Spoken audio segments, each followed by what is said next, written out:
Unit 3, Jesus, the man.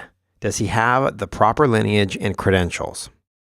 We talked about previously how this profile of the Messiah, one of the key components was that he was going to be a man. And so we talked about some of the details concerning that. And so now we want to look at Jesus of Nazareth as the Messiah. Does he fulfill what was prophesied about? So let's bring over the qualifications or the specific details that the Old Testament had laid out about this Messiah to see how Jesus fares with each of these specific prophecies. So we'll start with the first one, which is born of a woman. So we see in Galatians 4:4, Paul makes this very clear. It stands out. We get this detail specifically. He says, "But when the fullness of time had come, God sent forth his son, born of a woman," which is two kind of contradictory ideas, because to send forth your son is for him to kind of already think that he's just going to drop out of the sky. But no, God sent forth his son, but he was still born of a woman. So the prophecy in Genesis 3:15 was fulfilled, and Paul makes this specifically clear. Though Jesus existed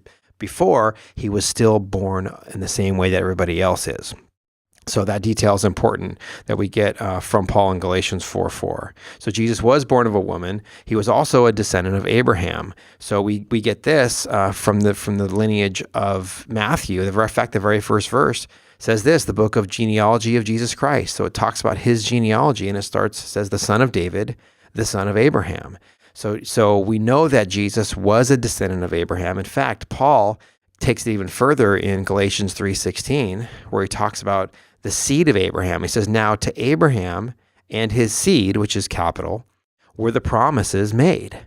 He does not say, quote, "and to seeds as of many," but instead as of one, "and to your seed, who is Christ." So he's directly connecting Abraham to Jesus. Jesus is the seed of Abraham in the purest sense. So he is born of a woman. He's also a descendant of Abraham. We know that. He's also from the tribe of Judah. So in Revelation 5:5, in fact, one of the titles in the New Testament about Christ is the Lion of the tribe of Judah, and it comes from this verse. "Behold, the Lion of the tribe of Judah, the root of David, has prevailed to open the scroll and to loose its 7 seals." So we know that the prophecy was that he would be from the tribe of Judah, and we know that Jesus was, and this and other verses make that clear. So not only those, he had to be a descendant of David. So now we're kind of getting more and more narrow and specific, starting from a people group to now we've got a tribe, and now we're at a specific family line.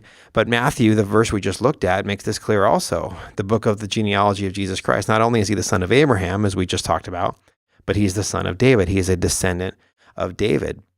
And if we go over to Matthew 1:16, we get this important detail. It says, "And Jacob begot Joseph, the husband of Mary, of whom was born Jesus, who is called the Christ."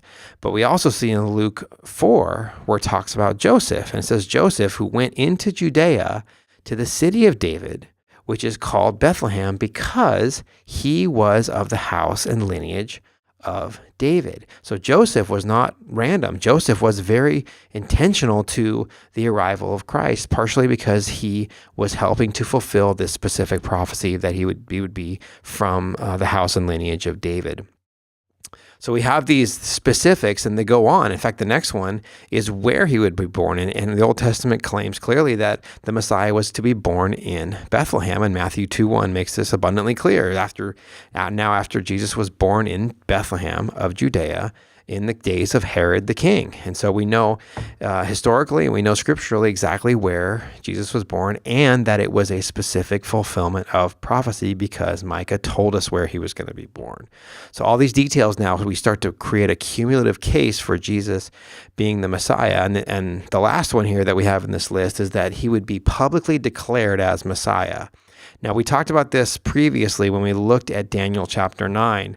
At the end of part 2. But one of the verses that we looked at was Luke 19:42, where Jesus, after declaring himself to be the king, the Messiah, during Passover, during AD 33, as he entered Jerusalem and it was packed with people, he fulfills Zechariah 9:9 by riding a colt into the city, publicly declaring himself as the Messiah or as the king. Remember, this is the actual statement that leaves his lips after this occurrence on this day. And he says, even if you had known, speaking to Jerusalem, to his people, especially in this your day, the things that make for your peace. He's saying, your Messiah has come, but you've missed it. And now they're hidden from your eyes. So all of these specific Old Testament requirements, right, that the Messiah must have. These were specific details. They start broad, they go a lot more narrow.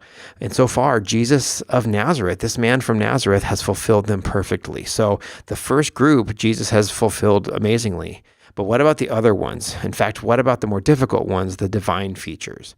So we're going to look at that next. So in Unit 4, we are now going to build on what we have just looked at with Jesus of Nazareth. We're now going to ask the question, not does he have the lineage, we see that he does, but does he have the divine nature? So I ask you that you join me, Unit 4, for Jesus, not the man this time, Jesus the God-man, does he have the divine nature?